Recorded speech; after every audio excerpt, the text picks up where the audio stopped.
Il y a des histoires que l'on préférerait oublier.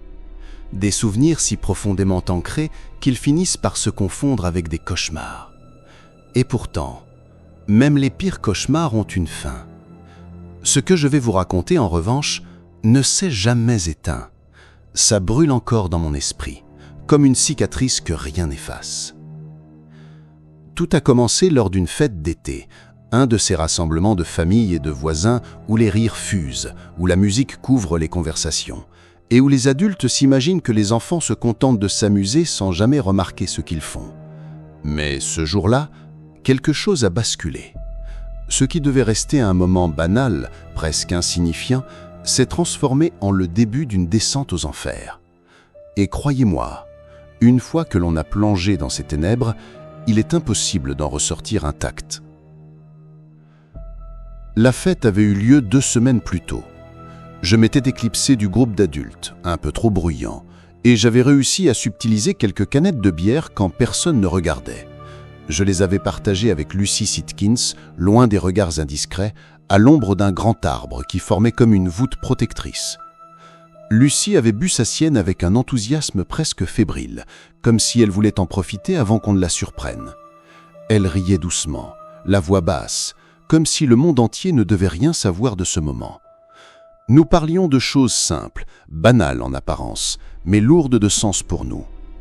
Elle m'avait confié qu'elle rêvait de devenir vétérinaire et son visage s'était éclairé d'une sincérité désarmante.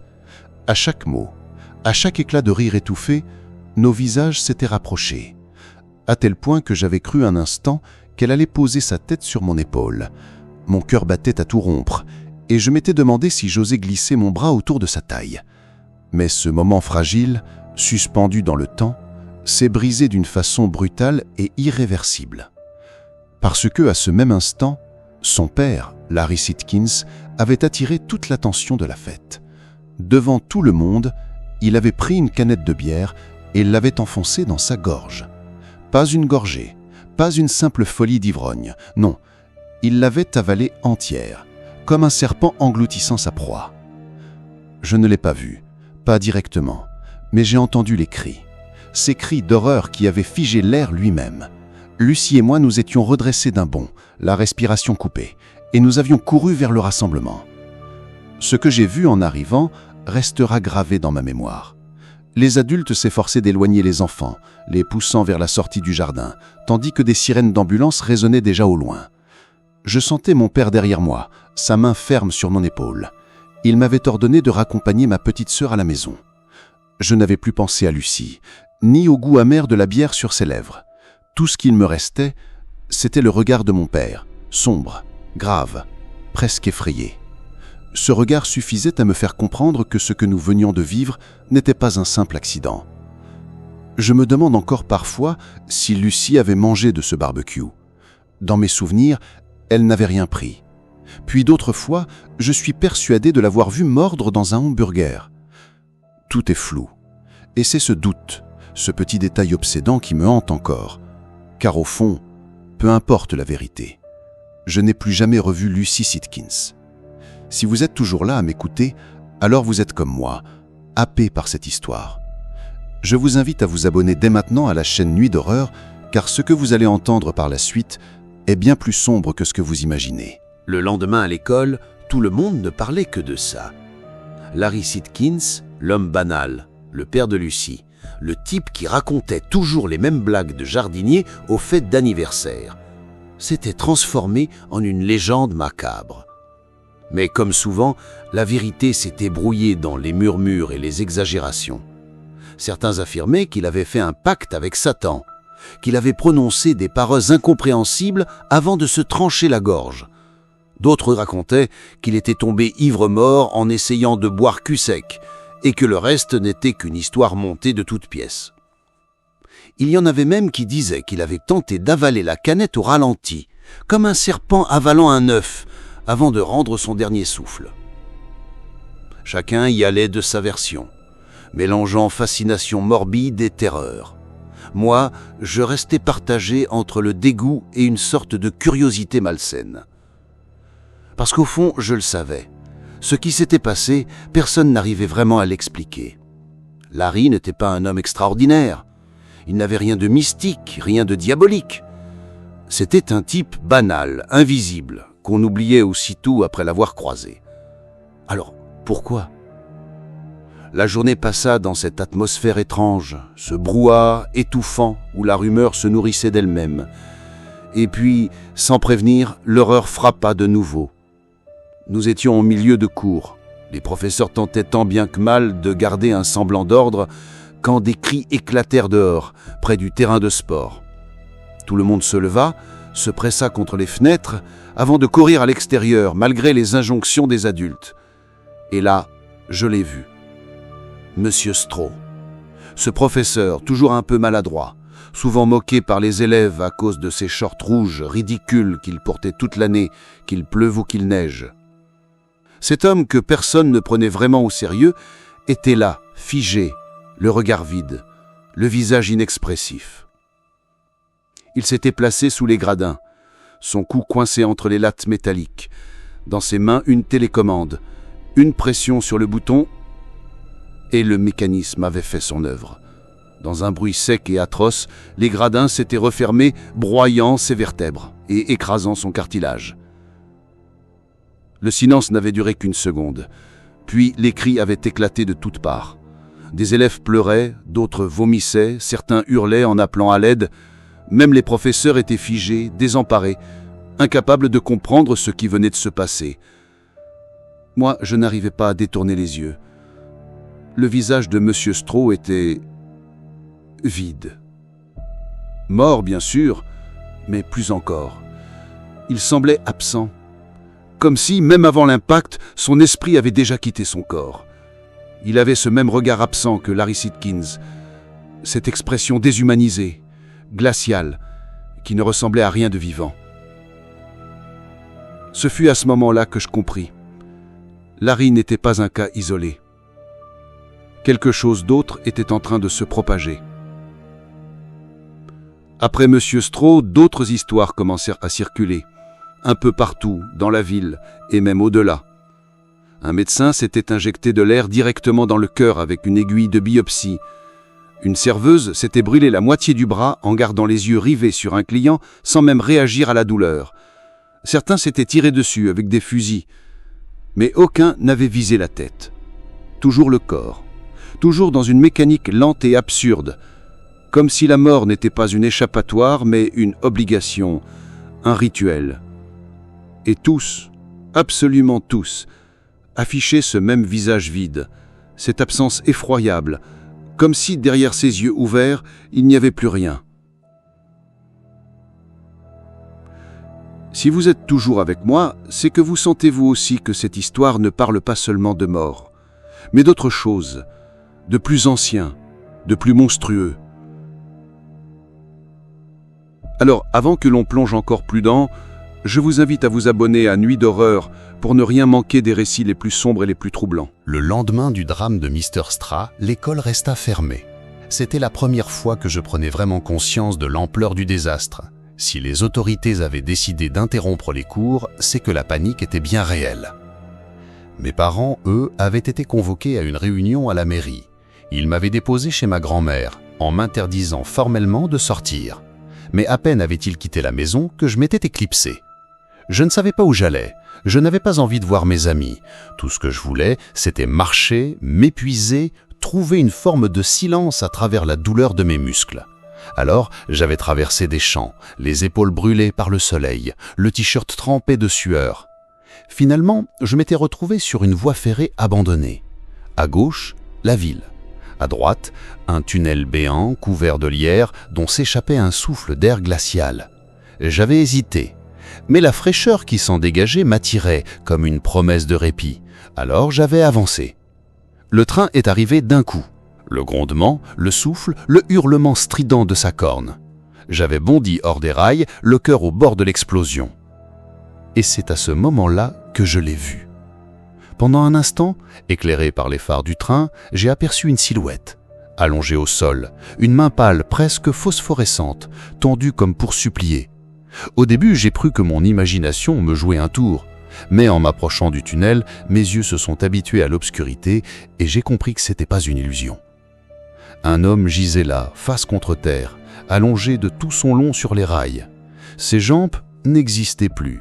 À la place, 2 moignons brunis, racornis, comme séchés par des passages répétés de train. Ses vêtements étaient en lambeaux, son torse maculé d'une matière rouge sombre qui avait séché depuis longtemps. Le choc fut tel que mes jambes s'étaient mises à trembler. J'avais envie d'hurler, de fuir, de fermer les yeux, mais quelque chose me clouait au sol. Je n'arrivais pas à détourner le regard. Puis, lentement, ma gorge s'était serrée et les sanglots avaient éclaté. Pas seulement à cause de ce cadavre mutilé, mais parce que je savais au plus profond de moi que j'étais piégé dans quelque chose qui me dépassait. Comme si depuis la fête, tout s'était transformé en cauchemar et que ce tunnel en était le cœur battant. Alors que je suffoquais dans mes pleurs, un bruit a résonné derrière moi. Un frottement, un glissement. Quelque chose bougeait dans l'obscurité du tunnel. Un son répétitif, irrégulier, comme une masse lourde qu'on traîne sur du gravier. Ça se rapprochait, lentement, horriblement, lentement.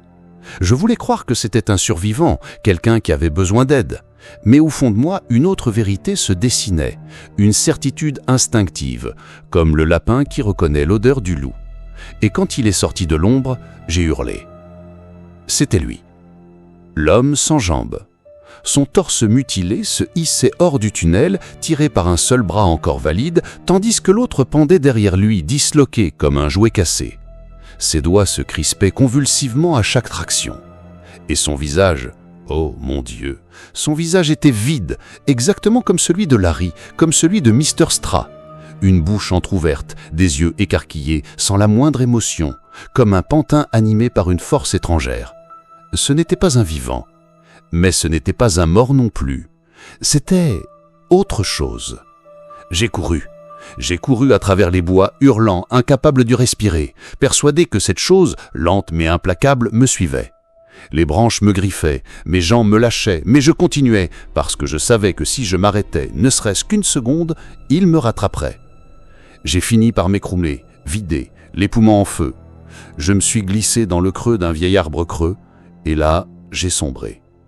Quand je me suis réveillé, la nuit était tombée, et je n'étais plus qu'un enfant perdu, tremblant, avec dans la tête une image que je n'oublierai jamais, celle d'un cadavre qui refusait de rester mort. Quand j'ai enfin réussi à retrouver le chemin de la ferme de ma grand-mère, j'étais brisé. Mes jambes tremblaient comme du coton. Ma gorge était encore en feu d'avoir hurlé. Chaque pas était une torture, mais l'instinct me poussait en avant.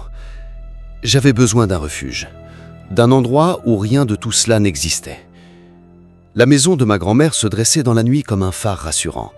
Ses volets étaient éclairés et la cheminée laissait s'échapper un mince filet de fumée. J'ai traversé la cour en titubant, le souffle court, le visage encore mouillé de larmes. Mais à peine avais-je poussé la porte que j'ai compris que quelque chose n'allait pas. Un vacarme assourdissant m'a frappé de plein fouet. Des cris, des gémissements, des bruits de lutte. Dans la cuisine, ma grand-mère était agrippée au bras de mon père qui hurlait et se débattait comme un animal pris au piège. Ma mère, le visage en larmes, tentait de lui maintenir la tête, les mains couvertes de sang. Et ma petite sœur regardait la scène, figée, les yeux grands ouverts, les larmes coulant sur ses joues. Je me suis arrêté net, incapable de comprendre. Mon père, l'homme solide, la colonne vertébrale de notre famille, n'était plus lui-même. Ses yeux étaient vides, absents, semblables à ceux de Larry et de l'homme sans jambes. Sa bouche se tordait par moments en rictus, mais ce n'était pas une expression humaine. C'était quelque chose d'autre, quelque chose qui voulait prendre le dessus. « Tiens-le » cria ma mère, la voix brisée. Ma grand-mère, les bras tremblants mais fermes, plantait ses genoux dans le sol pour le maintenir. Dans sa main, un couteau brillait, maculé de sang. Pendant une seconde, je n'ai pas compris. Puis j'ai vu, elle essayait de lui sectionner l'index, le doigt qui tenait encore désespérément la gâchette d'un revolver. Un coup parti, le plafond éclata, projetant du plâtre sur ma tête. Les cris redoublèrent. Un deuxième coup fit exploser une vitre. Le troisième déchira la nuit. Je me suis jeté au sol, agrippant ma petite sœur, la tirant dans le couloir. Mais ses petits doigts roses s'accrochaient à moi, me suppliaient de ne pas la laisser. J'étais paralysé. Entre ma peur et mon instinct, je ne savais plus quoi faire. Puis ma mère a crié « Attache-le! Vite! Attache-le » J'ai couru dans le garage. Mes yeux sont tombés sur une vieille corde que ma grand-mère utilisait pour maintenir la porte ouverte l'été. Quand je suis revenu, mon père gisait au sol, ses mains sanglantes, son doigt arraché, le revolver rejeté plus loin. Ma mère et ma grand-mère, couvertes de sueur, le maintenaient encore, les bras tremblants mais obstinés. Je me suis agenouillé et, les larmes brouillant ma vue, j'ai noué ses poignets derrière le dos. Mes mains tremblaient tant que les nœuds étaient maladroits. Mais ils ont tenu. Un silence relatif s'est installé. Seuls les gémissements rauques de mon père résonnaient, ses yeux toujours fixés dans le vide, son corps encore agité de spasmes. Ma mère, épuisée, s'est laissée tomber en arrière, la poitrine haletante, et ma grand-mère, à genoux, lui murmurait des mots doux, comme à un enfant malade. C'était la première fois que je voyais ma grand-mère autrement. Non plus comme cette femme autoritaire qui m'interdisait les jeux vidéo, mais comme une mère désespérée qui tenait encore son fils entre ses bras, priant pour qu'il lui revienne. « Appelle une ambulance !» souffla-t-elle d'une voix tremblante. Je me suis exécuté. J'ai serré ma mère dans les bras avant de composer le numéro. Et en levant les yeux, j'ai croisé le regard de mon père. Il ne me regardait pas vraiment. Ses yeux morts fixaient un point invisible dans l'air. Mais au fond de moi, j'ai compris une chose. Celui qui m'avait élevé n'était plus là. Ce qui l'habitait désormais n'avait rien d'humain. Le lendemain matin, la maison ne ressemblait plus à un foyer. C'était un champ de ruines. Le sang séché maculait le carrelage. Des éclats de verre recouvraient la table. Et dans un coin, le revolver gisait encore, comme une menace muette. Mais le pire, c'était mon père. Il ne bougeait presque plus. Ses yeux étaient vides, toujours fixés dans le néant. Il respirait, mais chaque mouvement de sa poitrine semblait mécanique, comme une machine à bout de souffle. Ses lèvres remuaient parfois, mais aucun mot n'en sortait. Et pourtant, j'avais la certitude qu'il n'était pas silencieux à l'intérieur. Qu'il y avait autre chose qui parlait, qui murmurait dans son esprit. Vers 9 heures, des voitures noires se sont engagées dans l'allée. 4 hommes en sont sortis. Tous portaient des combinaisons intégrales, masques compris, avec le symbole universel de la biohazard en évidence sur leur poitrine. Je n'oublierai jamais ce détail. La manière dont ils se sont avancés. Pas comme des médecins venus sauver une vie, pas comme des voisins venus aider une famille, mais comme des soldats, froids, déterminés. Ma mère a essayé de leur parler, de comprendre.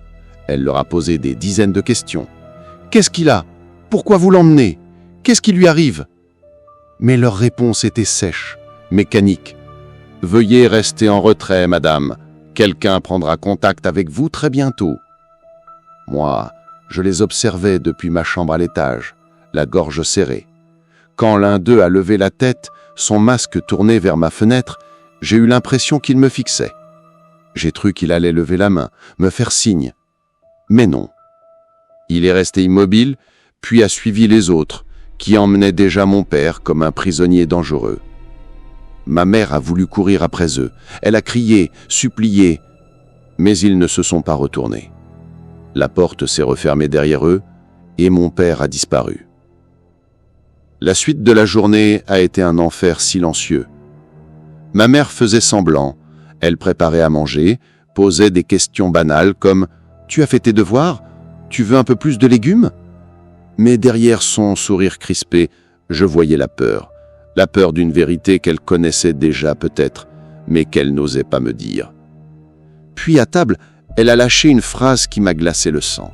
« Quand tu allais chasser avec ton père, la dernière fois, qu'avez-vous fait de la viande ?» Je me suis figé, la fourchette en suspens. Je sais pas, Tapa s'en est occupé, comme toujours. » Elle a baissé les yeux nerveuse, avant de souffler. Les hommes en combinaison, ils ont posé beaucoup de questions là-dessus. Je n'ai pas répondu. J'avais l'impression que le sol s'ouvrait sous mes pieds. Je me souvenais très bien de cette chasse. C'était 3 mois plus tôt. Papa avait abattu 3 cerfs ce jour-là, mais nous n'en avions ramené que 2. Le 3e, nous l'avions laissé là, dans la forêt, parce que ce que nous avions vu ce jour-là dépassait tout ce qu'un esprit humain pouvait accepter. Le cerf, il s'était relevé. Pas comme un animal blessé qui se débat dans l'agonie, non. Il s'était redressé sur ses pattes arrière.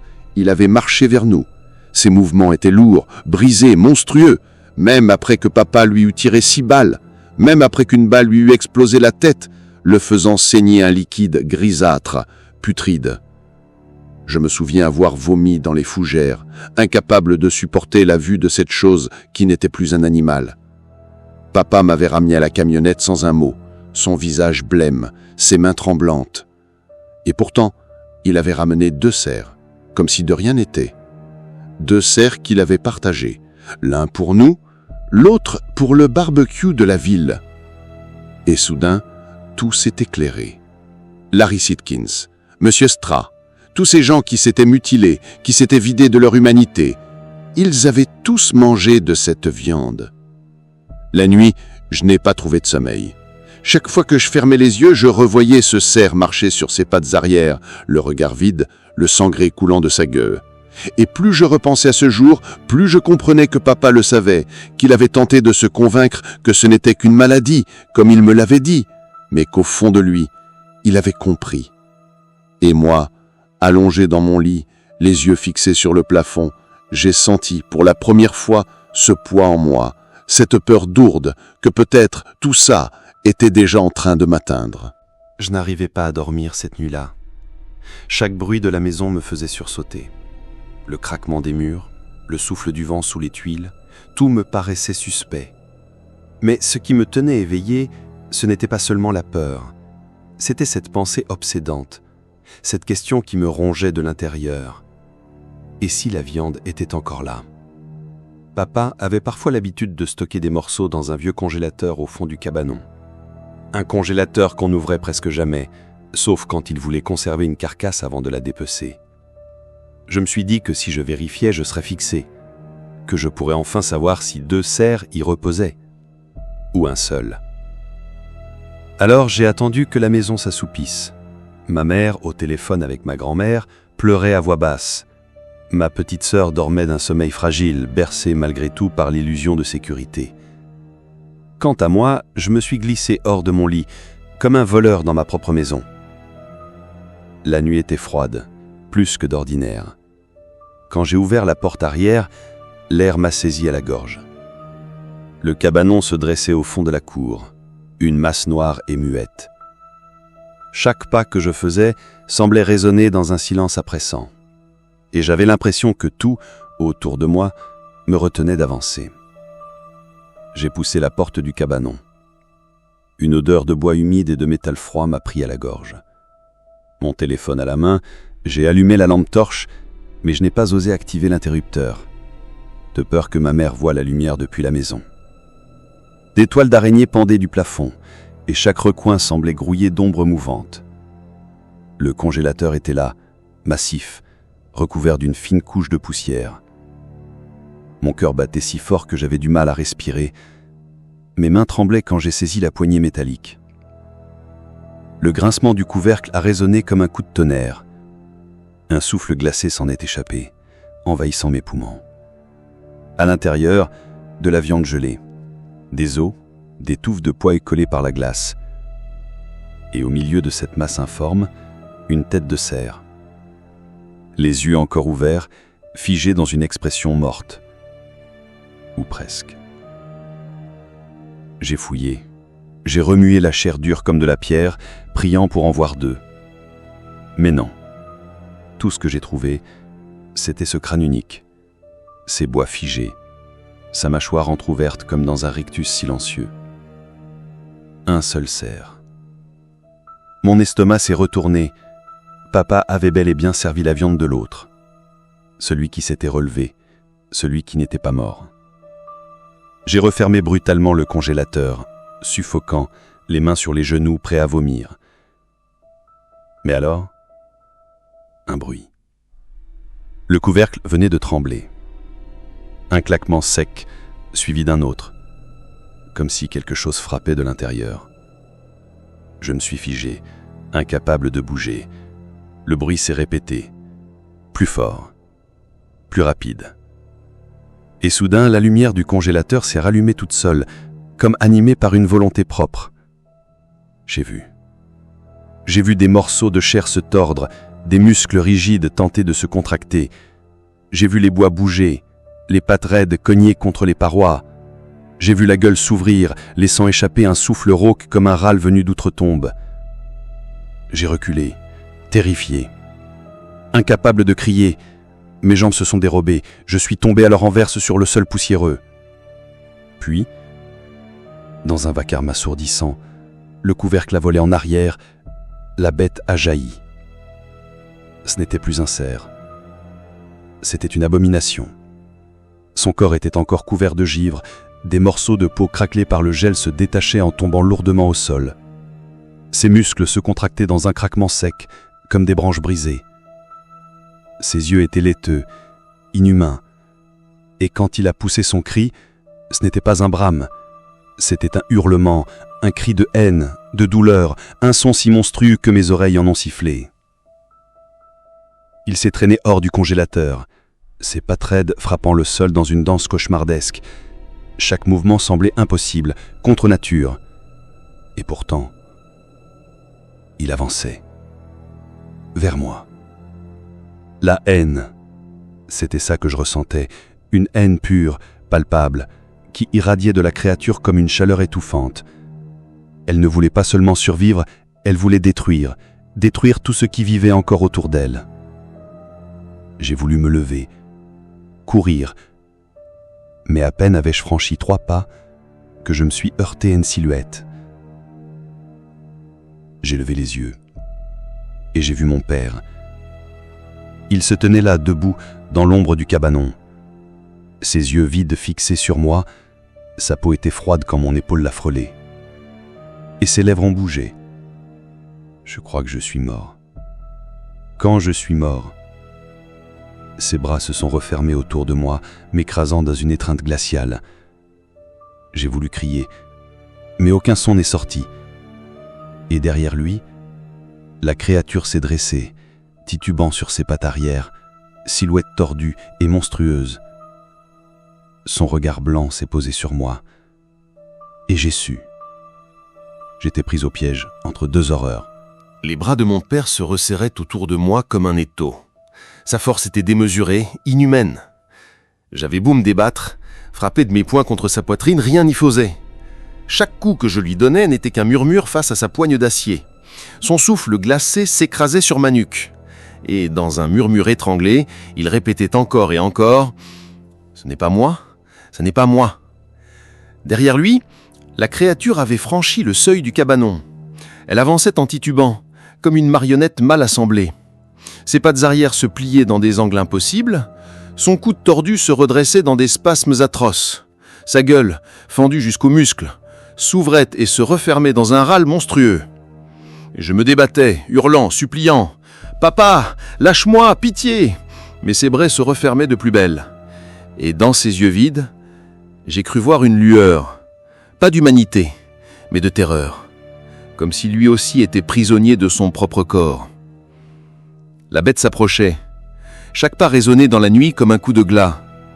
Et son regard, mon Dieu, ce regard, ce n'était pas celui d'un animal affamé, c'était celui d'une chose qui haïssait la vie elle-même. Alors, dans la cour, des lumières se sont allumées, des voix se sont élevées, des voisins, alertés par mes hurlements, par le vacarme, par la panique. Les silhouettes se pressaient aux clôtures, stupéfaites. Ma mère est jaillie de la maison, vêtue d'un simple peignoir et une vieille fourche à la main. « Lâche-le! Lâche-le » hurla-t-elle, en fonçant droit vers mon père. Elle a frappé de toutes ses forces visant la créature. Le bois a éclaté contre le crâne du cerf, laissant les dents de fer plantées dans sa chair gelée. Mais la bête ne s'est pas arrêtée. Elle a poussé un hurlement si aigu que mes tympans ont vibré comme s'ils allaient éclater. La fourche pendait encore de son visage. Et malgré ça, elle continuait d'avancer. « Éloignez-vous » cria un voisin. Mais personne ne bougeait.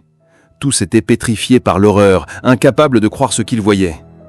Ma mère est tombée à genoux, les mains tremblantes, ses yeux fixés sur la créature qui la dominait de toute sa taille déformée. Moi, prisonnier des bras glacés de mon père, je hurlais à m'en déchirer la gorge. Et puis, un coup de fût. Le bruit a fracassé la nuit, la tête de la créature a explosé dans un nuage rougeâtre et grisâtre, projetant des éclats d'os et de chair gelée dans toutes les directions. L'hurlement s'est interrompu net, remplacé par un silence monstrueux. La bête s'est effondrée, ses membres raides se tordaient dans une dernière convulsion avant de s'immobiliser. Le silence a duré quelques secondes. Puis des cris, des pleurs, des voisins qui reculaient, affolés. Moi, j'ai baissé les yeux vers mon père. Ses bras tremblaient encore autour de moi. Ses lèvres remuaient. Et enfin, j'ai compris ce qu'il répétait, encore et encore, d'une voix brisée. « C'est en nous. C'est en nous et ça nous veut. » Ses yeux vides se sont tournés vers moi. Et pour la première fois, j'ai senti que je ne regardais plus mon père, mais une coquille, un corps habité par quelque chose de plus ancien, de plus monstrueux. Le lendemain, des hommes en combinaison sont revenus, plus nombreux, plus organisés. Ils ont embarqué mon père comme un objet contaminé, un spécimen dangereux. Ma mère a tenté de s'interposer, ma grand-mère a hurlé, mais rien n'a changé. Ils l'ont attaché, bâillonné et l'ont emmené. Je ne l'ai plus revu. Du moins, pas comme avant. Quelques semaines plus tard, ma mère a obtenu une autorisation de visite dans un centre spécialisé, un bâtiment gris, impersonnel, gardé par des militaires. À l'intérieur, des couloirs blanchâtres, des odeurs d'antiseptiques et des portes verrouillées par des codes qu'on ne nous laissait pas voir. Quand j'ai aperçu mon père, j'ai compris qu'il était déjà mort ce soir-là dans la cuisine. Il était assis, menotté à une chaise. Son regard vide fixait un mur blanc. Ses lèvres bougeaient encore. Et quand je me suis approché, j'ai entendu ce qu'il répétait. « C'est en nous. Ça veut nous. Ça veut nous. » Ma mère a fondu en larmes. Moi, je n'ai pas bougé. Parce qu'au fond de moi, je savais que ce n'était plus lui qui parlait. C'était ça. Les jours suivants, la vie a repris une forme d'illusion. Ma mère faisait comme si de rien n'était. Elle parlait de l'école, des devoirs, de l'avenir. Mais je savais qu'elle aussi vivait dans le déni. Puis, une nuit, allongée dans mon lit, je l'ai senti. Quelque chose bougeait en moi. Pas une douleur, pas une fièvre. Plutôt une présence, comme une pensée qui ne m'appartenait pas. Comme si, sous mes propres souvenirs, sous mes propres rêves, une autre voix murmurait. Elle n'était pas forte, pas encore, mais elle était là. Et c'est là que j'ai compris. J'étais infecté. Ma mère et ma sœur avaient été testées. Elles étaient propres, m'avait-on dit. Mais moi, non. Depuis, je vis avec ce poids. Je sens cette chose, tapie dans mon esprit comme une ombre qui grandit. Elle ne parle pas toujours, parfois elle se contente d'observer, mais quand elle chuchote, ses mots sont clairs. Elle me raconte des choses que je ne devrais pas savoir. Elle me dit qu'elle est ancienne, qu'elle vivait déjà avant que les continents se séparent, qu'elle rampait dans les entrailles de la terre, se faufilant dans les animaux, dans leur sang, dans leur os. Elle a connu les cerfs, puis d'autres bêtes, et aujourd'hui, elle a découvert l'homme.